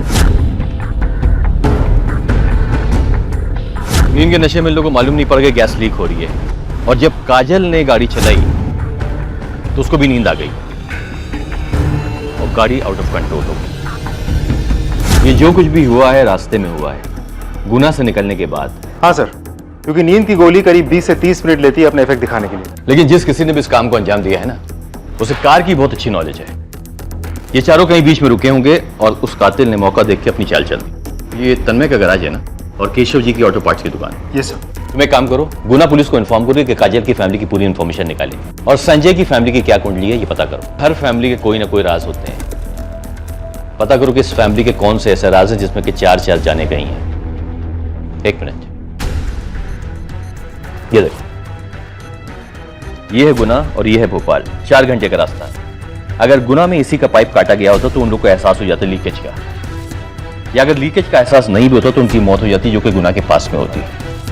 लेकिन हमें ये नहीं भूलना चाहिए कि ये कार भोपाल के पास मिली। तुम एक काम करो, गुना पुलिस को इन्फॉर्म करो कि पूरी इन्फॉर्मेशन निकाले। केशव अंकल, घर में जो काम वाली बाई काम करती है ना, वही आपको एग्जैक्ट बता सकती है, वो अभी यहाँ से निकलेगी। हाँ, मैं बहुत सालों से उनके यहाँ काम करती हूँ। उनके घर में आपस में कोई प्रॉब्लम थी क्या? उनका बड़ा बेटा राकेश अपनी बीवी के साथ बाहर रहता था, क्यों? पता नहीं साहब, सही कारण तो नहीं पता, लेकिन माँ बेटी के वजह से राकेश भैया और उनकी बीवी अलग रहती थी। हाँ सर, भाई गराज चलाता है और भाइयों बहनों में बड़ा प्यार था। भाभी थोड़ी स्वार्थी है, बस अपने ही बारे में सोचती है। केशव जी के फैमिली में आपस में रिश्ते कैसे थे? मुझे आइडिया नहीं, मैं घर के आते जाते नहीं था। ये सास बहू में कभी किसी बात को लेकर कोई झगड़ा हुआ क्या? सर थोड़ी बहुत खटपट होती थी, वैसा तो सभी के घर में होता ही। ये दोनों बहनों का किसी से कोई चक्कर वगैरह कुछ? नहीं सर, होगा तो भी मुझे पता नहीं, लेकिन दोनों बहनें बहुत अच्छी थी। नहीं सर, मेरी उन लोगों से कोई बात नहीं हुई। मुझे नहीं पता अगर उन लोग कहीं रुके भी हो तो। आप लोगों की भी संजय से या अपनी माँ से कोई बात नहीं हुई? नहीं सर। राकेश जी आप भोपाल में ही रहते हैं, फिर भी घर वालों से अलग रहते हैं, ऐसा क्यों? सर वो मैंने अभी नई कपड़ों की दुकान खोली है, तो यहाँ से आने जाने में टाइम लगता था, इसलिए हम दोनों वहां शिफ्ट हो गए। गुना से भोपाल 4 घंटे का सफर है, रास्ते में कहीं रुके तो होंगे वो लोग? आप लोगों को कुछ पता है? हाँ, मेरी बात हुई थी माँ जी से, उन्होंने बताया कि विदिशा के पास कोई वेज रेस्टोरेंट में रुके थे।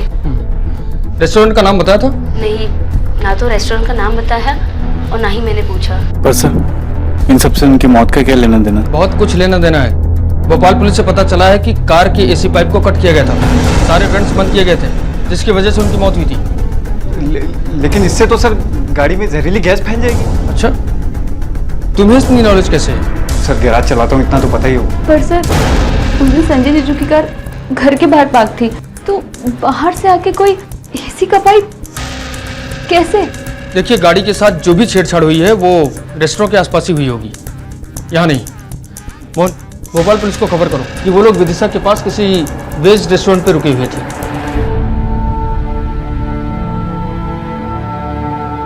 सीमा, चलो बेटा, जा रहा है तू? मन जाना बेटा। तूने तो अब तक अपने भाई और माँ की तस्वीर पर फूल तक नहीं चढ़ाई। अब तुमने माफ कर दे। पापा, ये दिखावे के लिए चौथे की रस्म करके उनकी तस्वीरों पे फूल चढ़ा के आपको क्या लगता है जो कुछ हुआ इसको बदला जा सकता है? राकेश, अगर बदला नहीं जा सकता तो फिर हम यहाँ खड़े क्यों हैं? क्यों हम बीती बातों को नहीं भूल सकते? अगर तुम भूल सकती हो तो रहो यहाँ पे, मैं नहीं रह सकता। भैया रुक जाइए। रुक जाओ ना बेटा। बेटा राकेश,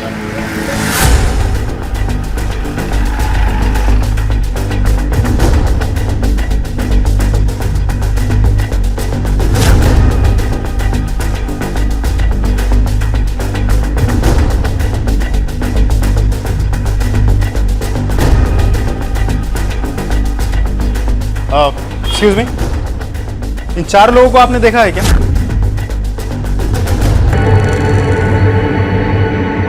एक मिनट मुझे देना। हाँ साहब, मैंने देखा है, ये खाना खाने के लिए आए थे यहाँ पे। ये लोग इस कार में बैठ के यहाँ आए थे और इस कार के साथ छेड़छाड़ की गई है। किसी ने एसी का पाइप काट दिया, सारे वेंट्स क्लोज कर दिए। तुम लोगों में से किसी ने भी इस गाड़ी की तरफ किसी को जाते हुए देखा था? नहीं सर, नहीं देखा। देखिए, इस कार के अंदर से हमें पानी की बोतल मिली, तो ऐसा भी हो सकता है कि पानी की बोतल्स आपकी इस रेस्टोरेंट से खरीदी गई हो। सर, जहाँ तक मुझे याद आता है कि हाँ, ये लड़की थी, इसी ने पानी की बोतल खरीदी थी साहब। एक्सक्यूज मी जी। पानी की बोतल। जी देता हूँ।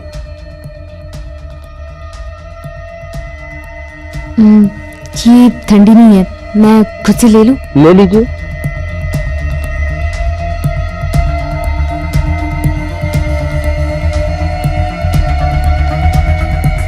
पानी में नींद की गोली मिलाई गई थी। सर, यहाँ से तो सिल पैक ही लिया था, उसके बाद वो बाहर चली गई अपनी गाड़ी की तरफ,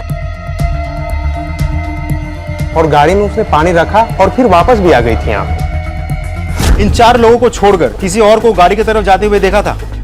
गाड़ी के आसपास जाके पानी की बोतल में कुछ मिलाते हुए देखा था? नहीं सर, नहीं देखा हम लोगों ने। ठीक, thank you.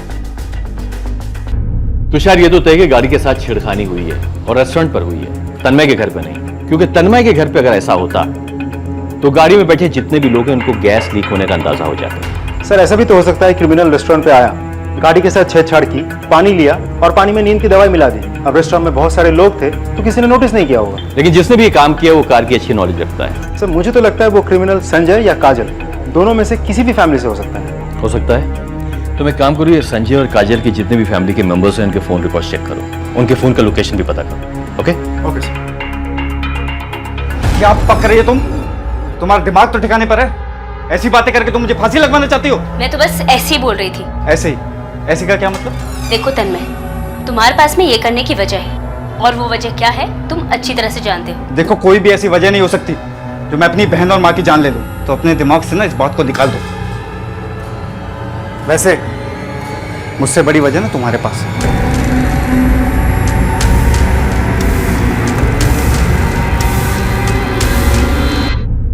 Sir, call record के मुताबिक 12 तारीख के दोपहर के 3 बजे के आसपास जब संजय के गाड़ी में 4 लोगों की मौत हुई, तब संजय और काजल दोनों परिवार वालों में से किसी की भी कॉल की लोकेशन न रेस्टोरेंट के आसपास थी और न ही एक्सीडेंट स्पॉट के आसपास। हो सकता है उन लोगों ने किसी को हायर किया हो। सर, दोनों फैमिलीज गाड़ी के बिजनेस में जुड़े हैं, तो मैकेनिक टाइप किसी के साथ जान पहचान होना तो बहुत ही नॉर्मल है। देखो तुषार, ये मर्डर जो है भोपाल के पास में हुआ है, इसलिए संजय की फैमिली के इन्वॉल्वमेंट के चांसेस बहुत ज्यादा है। ये अपना केशव है जिसकी ऑटो पार्ट्स की दुकान है, वहां पर जो उसके जितने भी एम्प्लॉइज हैं सबसे बातें करो, उनके फोन रिकॉर्ड चेक करो, जो भी क्लू मिलता है लेकर आओ। Okay sir.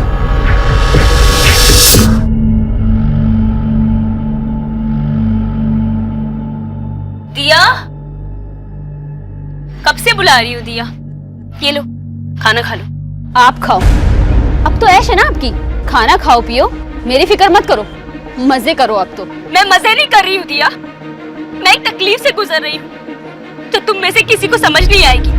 मेरे साथ जो हुआ, भगवान न करे किसी और के साथ हो। हाँ, तभी मरवा दिया मेरी माँ और दीदी को, तो ठंडक पड़ गई होगी ना आपके दिल में। चुप करो दिया, कुछ भी बोले जा रही हो। पागल हो गई हो क्या तुम? क्या गलत कह रही हूँ मैं? अरे बस करो तुम दोनों, और अगर नहीं होता तो एक काम करो, मुझे जहर दे दो।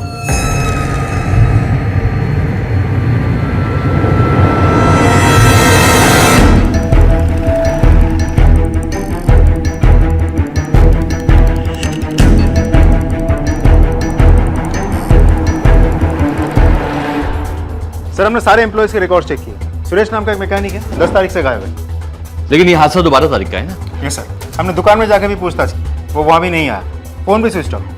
और क्या इन्फॉर्मेशन मिली? सर इस सुरेश केशव जी की दुकान में पहले भी घपला किया, लेकिन केशव जी ने उसे कभी नौकरी से नहीं निकाला। ये रहम की वजह? सर दुकान में जाकर पूछताछ की, लेकिन कुछ पता नहीं चला। केशव जी से पूछताछ करके पता करना होगा। केशव से कुछ मत कहना, सुरेश को ढूंढो, उसके घर पर नजर रखो, जैसे ही सुरेश मिलता है उसको तोड़ो। बाद में हम केशव से बात करेंगे। सर पहले भी केशव की दुकान से पार्ट्स निकाल के बेचे हैं, लेकिन केशव ने तेरी कंप्लेन नहीं की, तुझे हमेशा माफ किया। इतनी मेहरबान क्यों है वो तेरे पर? बोल! केशव जी बहुत अच्छे इंसान हैं, उनके बहुत उपकार है मुझ पर। उन्होंने मुझे सुधरने का मौका दिया, लेकिन मैं कुत्ते की दुम था साहब, कभी सुधरा नहीं। आप बताएंगे कि सुरेश पे इतनी मेहरबानी की वजह क्या है? गलती किससे नहीं होती सर? अगर मैं उसे सजा दिया होता तो क्या सुधर जाता? इसलिए सर। कहीं ऐसा तो नहीं उससे एक बड़ी गलती करवाने के लिए उस पर मेहरबानी कर रहे हैं? नहीं सर, मैं तो बस इतना ही चाहता था कि सुरेश की गलती की सजा उसके घर वाले ना भुगते। आपके घर में बहुत सारी प्रॉब्लम चल रही है, कभी आपने उसको सॉर्ट आउट करने की कोशिश की? आपको क्या लगता है हमको मालूम नहीं है? हम अच्छी तरह से जानते हैं कि कोई करीबी कातिल है, हम तो सिर्फ उसकी वजह ढूंढ रहे हैं। सर प्रॉब्लम किस घर में नहीं होती सर? और इसी प्रॉब्लम को दूर करने के लिए आपने सुरेश से अपनी बीवी और बेटे को मरवा दिया, और यहाँ बैठ के अच्छा बनने का नाटक कर रहे हैं आप। सर ऐसा लगता है आपको? तो ठीक है ना सर, फांसी पे चढ़ा दीजिए मुझे, जो चाहे वो सजा दे दीजिए, मंजूर है मुझे। ठीक है, अब जाइए।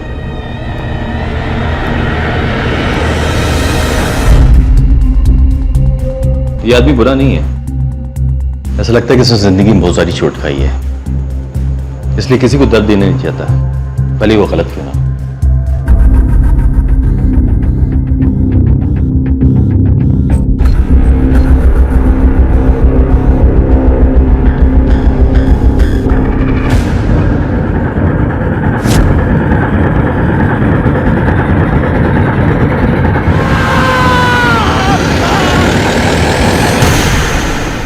कुछ नहीं होगा भैया को, आप शांत हो जाइए। सर तन्मय को अभी तक होश नहीं आया है। जब तन्मय पर हमला हुआ तो वहाँ खड़े लोगों ने बताया कि दीपक नाम की एक आदमी ने तन्मय पर हमला किया और वहां से भाग गया। तन्मय कहाँ है? सर इधर। ये दीपक कौन है? आप लोग क्या जानते हैं उसके बारे में? सर वो दीपक भैया के गैराज में काम करता था। दीपक ने आपके भाई को मारने की कोशिश की, ऐसा काम वो क्यों करेगा? क्योंकि काजल और दीपक एक दूसरे से प्यार करते थे, इसलिए। हाँ सर, दीदी अक्सर भैया के गैराज जाया करती थी। दीदी मैं जल्दी से टिफिन देके आती हूँ, फिर हम शॉपिंग पे चलेंगे। ठीक है ठीक है, आप रुको, मैं जल्दी से टिफिन देके आती हूँ।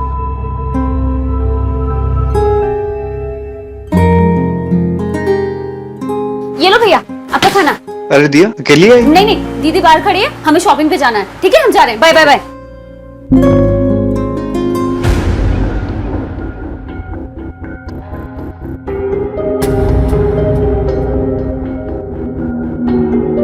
मेरे साथ चलो दीदी।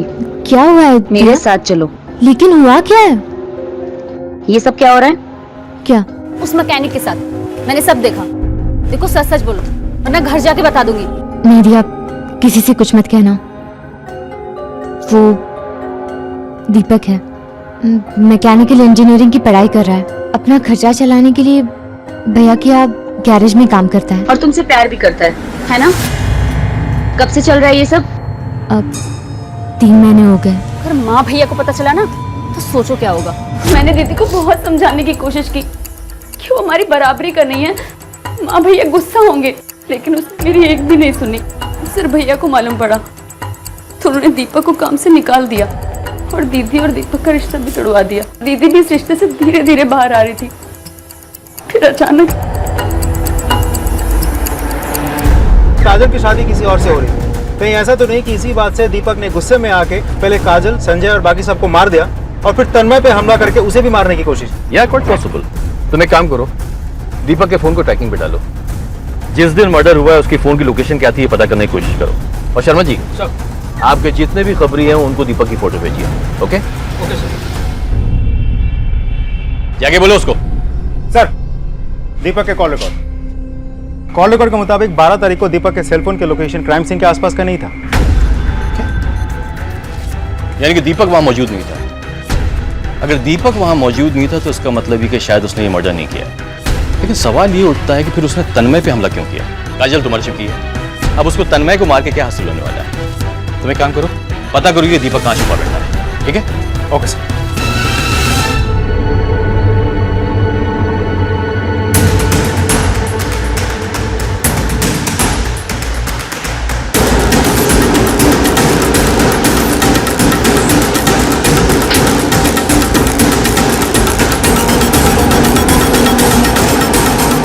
सर तन्मय ने मेरे प्यार को मार डाला सर, मेरी काजल को मार डाला। तू इतने यकीन के साथ कैसे कह सकता है? बोलो क्यों बुलाया तुमने मुझे यहाँ? पता है, लड़के वाले दहेज मांग रहे 15 लाख रुपए। भैया के पास इतने पैसे नहीं है और माँ से प्यारी है कि शादी होगी तो वही होगी। मन कर रहा है कि मैं जान दे दूं। नहीं काजल, काजल तुम मेरी बात सुनो। काजल हम लोग भाग के शादी कर लेते हैं। नहीं दीपक, मैं अपनी फैमिली की बदनामी नहीं चाहती, इसलिए कह रही हूँ हो सके तो मुझे भूल जाओ और प्लीज मुझे माफ कर देना। भले ही मेरी शादी वहां नहीं होगी पर मैं तुमसे शादी नहीं कर पाऊंगी। सर ये सच था कि तन्मय दहेज के पैसे इकट्ठे नहीं कर सकता था, इसीलिए मुझे लगा कि दहेज से बचने के लिए उसने मेरी काजल को मार दिया। सर इसीलिए मैं उसे मारना चाहता था।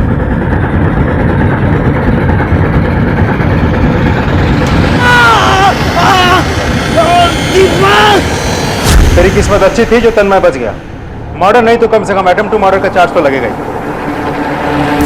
जी सर, मेरी वाइफ ने दहेज मांगा था, लेकिन बात से पैसों की नहीं थी सर।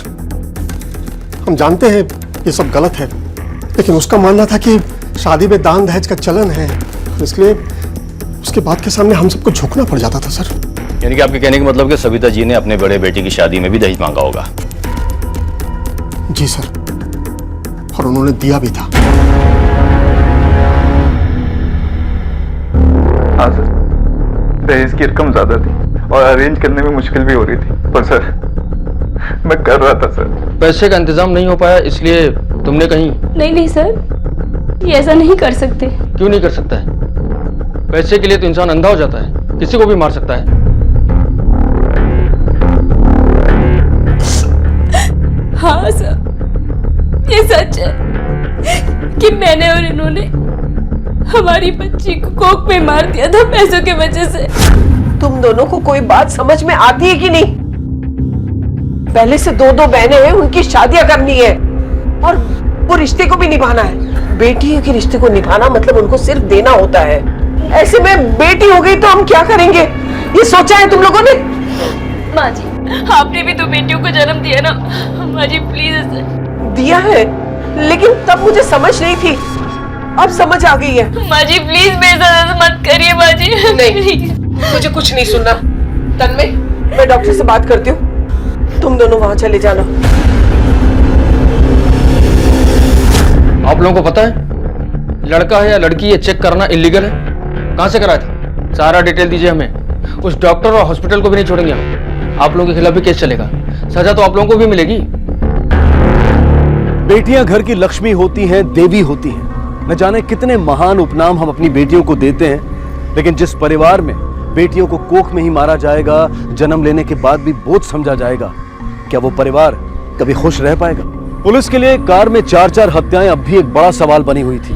पुलिस की शक की सुई संजय और काजल दोनों के परिवारों के बीच घूम रही थी, लेकिन अब तक ना तो कोई पुख्ता वजह सामने आई थी और ना ही कोई सबूत मिला था। पर पुलिस को ऐसा लग रहा था कि शायद उन्हें वजह मिल गई। सर गुना पुलिस को तन्मय के खिलाफ कुछ भी नहीं मिला, और 12 तारीख को जब ये हादसा हुआ उस दिन भी तन्मय के मोबाइल के लोकेशन क्राइम सीन के आसपास का नहीं था। सर तन्मय की बीवी अंकिता और बहन दिया के कॉल रिकॉर्ड चेक करके भी हमें ऐसा कुछ भी नहीं मिला जिसके आधार पर हम उन पर शक कर सकें। काजल की फैमिली से कोई भी शक के दायरे में नहीं आ रहा है, तो फिर क्या संजय की फैमिली से? सर राकेश और सीमा के प्रोड्यूसर से पूछताछ में एक चौंकाने वाली बात सामने आई है। क्या? सर राकेश कभी अपने माँ बाप के घर नहीं जाता था क्योंकि वो अलग रहता था, लेकिन उसका भाई संजय अक्सर राकेश के घर आता था, वो भी तब जब राकेश घर पे न हो।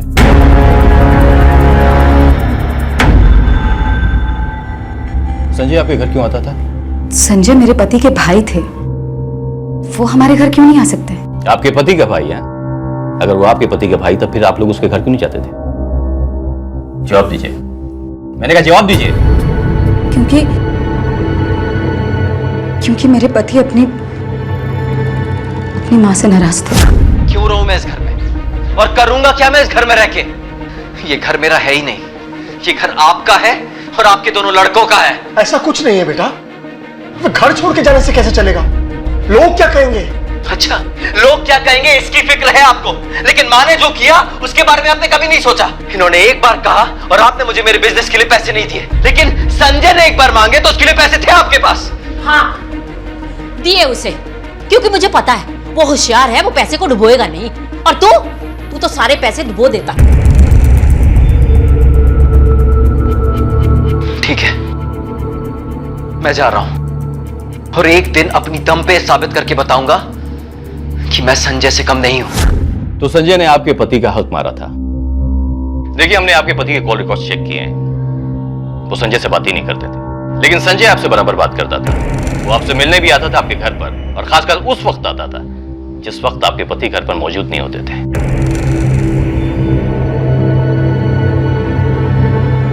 सर, बिजनेस शुरू करने के लिए पैसों की जरूरत होती और राकेश ने उधार लिया था, लेकिन बिजनेस में नुकसान होने की वजह से राकेश का काम बंद हो गया। वो बहुत डिप्रेशन में चले गए थे और वहां उधार मांगने वालों ने जीना हराम कर रखा था हमारा। और दूसरी तरफ संजय का काम अच्छा चल रहा था, तो मैं संजय से मिलने उसके ऑफिस गई थी। अरे भाभी, आइए ना।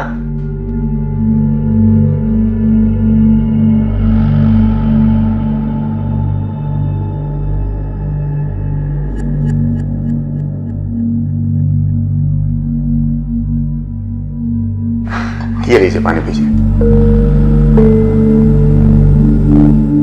कहिए भाभी। संजय, आपके भैया को बिजनेस में बहुत नुकसान हुआ है, हमें पैसों की जरूरत थी। अगर आप मदद कर देते तो। हाँ, क्यों नहीं भाभी, एब्सोल्युटली। लेकिन भाभी, बात यह है कि मैंने ये जो पूरा बिजनेस सेटअप किया है ना, वो अपने पैसे कमाने के लिए शुरू किया है। ये जो आप पानी पी रही है ना, इस पानी के भी पैसे लगते हैं यहाँ पर, और आपको पैसों की ही जरूरत है भैया का बिजनेस सेटअप जो करना है। लेकिन भाभी, यहाँ पर कुछ भी फ्री में नहीं मिलता है। आप समझ रही ना मैं क्या कह रहा हूं? क्या हुआ? आप मेरी बात को ध्यान से समझने की कोशिश कीजिए। हाँ,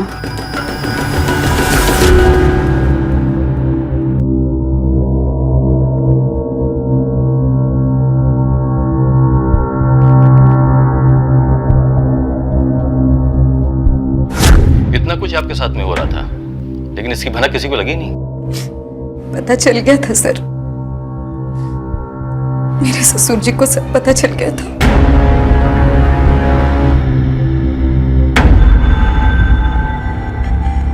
हाँ सर, मैं जानता था संजय क्या कर रहा है। भाभी, मैंने आपको पैसे दिए हैं, ये आपके नखरे वखरे और बहाने नहीं चलेंगे, ठीक है ना? संजय, तुम प्लीज मत आया करो। ठीक है, तो आप आ जाना होटल में, और अगर आप नहीं आई ना तो मैं कल वापस यहाँ पे आ जाऊंगा। संजय प्लीज ऐसा मत करो। पापा, संजय तू ये ठीक नहीं कर रहा है। अरे क्या ठीक नहीं कर रहा हूँ पापा? भाभी से मिलने आया था मैं, घर पे मिलता हूँ।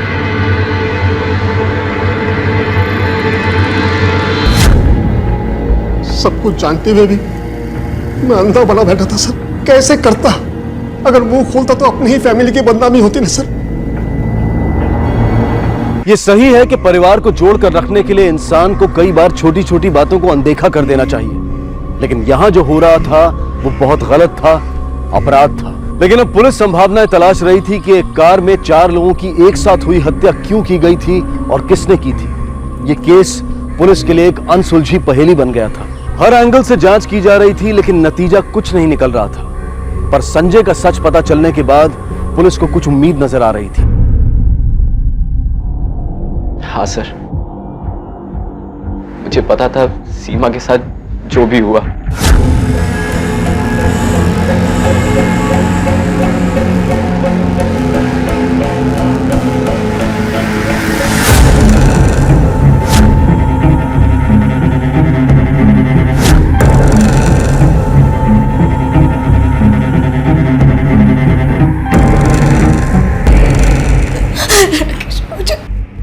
राकेश मुझे माफ कर दो, मेरे पास और कोई ऑप्शन नहीं था। और इसका कसूरवार मैं ही हूं। ना मैं पैसे उधार लेता, ना मेरा बिजनेस ठप होता, और ना सीमा को उस कमीने संजय के पास मदद के लिए जाना पड़ता। और इसलिए तूने उसे मरवा दिया? नहीं सर, मैंने उसको नहीं मारा सर। सर मोटिव तो सबके पास है, लेकिन क्राइम के वक्त कोई भी वहां मौजूद नहीं था। तुषार, अब तक की इन्वेस्टिगेशन में हमें यह समझ में आ रहा है कि गाड़ी के साथ छेड़छाड़ रेस्टोरेंट पर नहीं की गई थी। बॉटल काजल ने ली, वो भी सील्ड गाड़ी में रखा। उसके बाद रेस्टोरेंट वालों ने किसी को भी गाड़ी के पास नहीं देखा। मेरी समझ में एक बात नहीं आ रही कि जब वो चारों आकर गाड़ी में बैठ गए, फिर किसने पानी के अंदर वो जहरीली दवा मिलाई? सर कहीं काजल ने ये सब कुछ? हो सकता है तुषार, हो सकता है ये मर्डर काजल ने किया हो। लेकिन अगर ये प्लान काजल का है तो खुद क्यों मरेगी? हो सकता है तुषार, काजल ने जो जाल बुना तो खुद उसमें जाके फंस गई।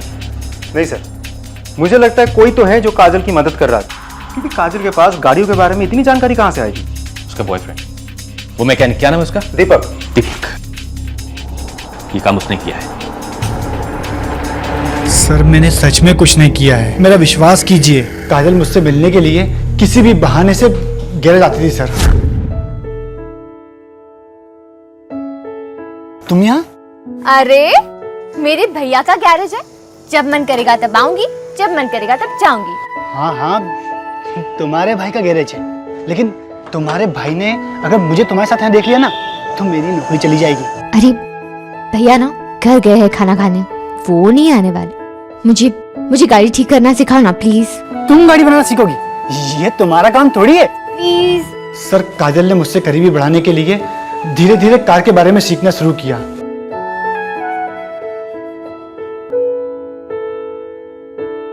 और सर बाद में सब कुछ सीख भी गई थी। सर कुछ पता चला? देखिए, हमें काजल पे शक है। काजल? सर मैं कुछ समझा नहीं। क्योंकि काजल ने ही पानी की बोतल खरीदी थी, और हो सकता है कि पानी की बोतल में उसने ही नीम की गोलियां डाल दी हो। लेकिन सर वो ऐसा क्यों करेगी? यही तो हम जानना चाहते हैं कि काजल ने ऐसा क्यों किया। मुझे पता है। माँ, सब कुछ तय होने के बाद संजय की माँ 15 लाख रुपए मांग रही, हम कहाँ से देंगे? हमें कुछ भी करके उन्हें पैसे देने पड़ेंगे। एक बार सगाई होने के बाद शादी टूट गई तो गांव भर में हमारी क्या इज्जत रह जाएगी? पर माँ जी, पैसे तो देने ही होंगे हमें, और पैसे ज्यादा प्यारे है कि इज्जत? दीदी दहेज की रकम को लेके बहुत टेंशन में थी। एंगेजमेंट के बाद वो काफी बातें करती थी संजय से, और एक दिन उसने उसे मिलने के लिए बुलाया। देखो संजय, मैं नहीं चाहती कि मेरी वजह से भैया को कोई भी प्रॉब्लम हो। तुम कहना क्या चाहती हो? यही कि 15 लाख रुपए दहेज मांगकर तुम्हारी मम्मी ने मेरे भाई के लिए बहुत बड़ी प्रॉब्लम खड़ी कर दी है। लिसन काजल, मम्मी ने जो भी डिमांड रखी है वो बिल्कुल सही है, और ये तो आजकल का चलन है। और तुम ये सोचो ना कि तुम्हें 15 लाख रुपए में मुझ जैसा काबिल लड़का मिल रहा है। I mean, बहुत सस्ता सौदा है तुम्हारे लिए। और वैसे भी ना काजल, हमें बड़ों के मामले में दखलंदाजी नहीं करनी चाहिए। वो लोग अपने आप निपट लेंगे, डोंट वरी। सर दीदी उस दिन बहुत उदास थी, वो संजय से बिल्कुल शादी नहीं करना चाहती थी। मम्मी चाहे कुछ भी कर लो, लेकिन मैं उस संजय से शादी नहीं करूंगी। तो क्या तू वो 2 टके के मैकेनिक से शादी करेगी? मेरे जीते जी मैं ये नहीं होने दूंगी। और सोचा है कभी तूने कि तुम्हारे साथ कुछ ऊंच नीच हो गई तो तुमसे कौन शादी करेगा? किसी जानवर से करवा लूं, पर उस राजी आदमी से मैं शादी नहीं कर सकती मम्मी। शादी तो तुम्हारी वही होगी। और अगर पैसों की बात है ना, तो ये इतना बड़ा घर तुम्हारे बाबा मेरे नाम पे छोड़ के गए ना, उसे मैं बेच दूंगी। लेकिन तुम्हारी शादी तुड़वा कर मैं सबके सामने अपना मजाक नहीं बनवाऊंगी। समझ गई तुम? हम खुश रहें, इसलिए काजल ने अपने प्यार की कुर्बानी दी, दीपक से रिश्ता तोड़ दिया। वो मेरे लिए भी इतना कुछ सोच रही थी, और उस दिन जब वो संजय के साथ भोपाल जाने वाली थी। अबे तन्मय, आज दिन में पीने की प्लानिंग? जहर पीने की हिम्मत नहीं है ना, तो इससे ही काम चला रहा हूँ। लेकिन हुआ क्या भाई? अरे तंग आ गया यार, हालत देखिए मेरी। अगर ऐसे ही चलता रहा ना तो खुद को और अपनी बीवी को मार दूंगा या फिर अपनी माँ को और बहन को मार दूंगा। उसने मेरी सारी बातें सुन ली, कहीं इसीलिए तो उसने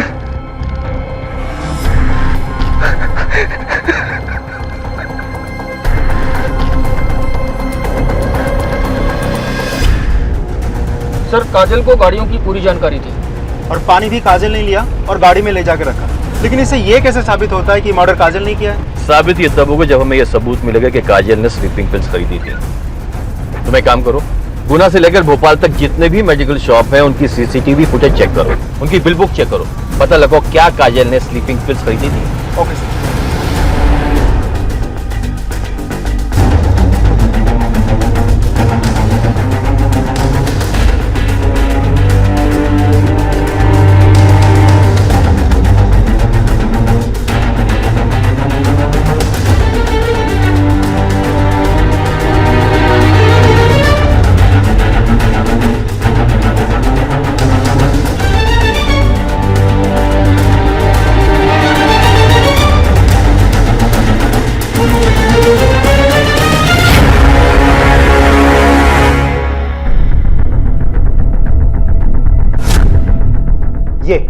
ये रही काजल।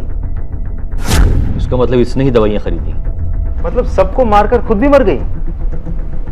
काजल ये सब क्यों? काजल अपनी मां से नाराज थी क्योंकि काजल की मां को उसके भाई की तकलीफों का एहसास नहीं था। संजय और उसकी मां से इसलिए नाराज थी क्योंकि वो दोनों दहेज मांग रहे थे। इसलिए किसी बहाने से उसने एक मेडिकल शॉप पे गाड़ी रोकी और वहां से ये पिल्स खरीदी। संजय, मेरे सर में थोड़ा दर्द हो रहा है, अगर आगे कहीं मेडिकल दिखे तो प्लीज रोक लेना, मैं दवाई ले लूंगी। हाँ।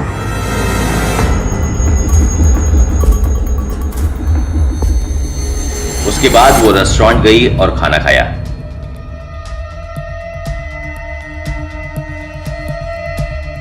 वहीं रेस्टोरेंट में काजल ने पानी खरीदा और उस पानी में नींद की गोलियां मिला ली और फिर वो पानी गाड़ी में जाकर रख दिया। फिर वो सब रेस्टोरेंट से निकले और रास्ते में काजल को छोड़ के बाकी लोगों ने वो नींद की गोलियां मिला हुआ पानी पिया। थोड़ी दूर जाकर काजल ने गाड़ी चलाने की जिद की।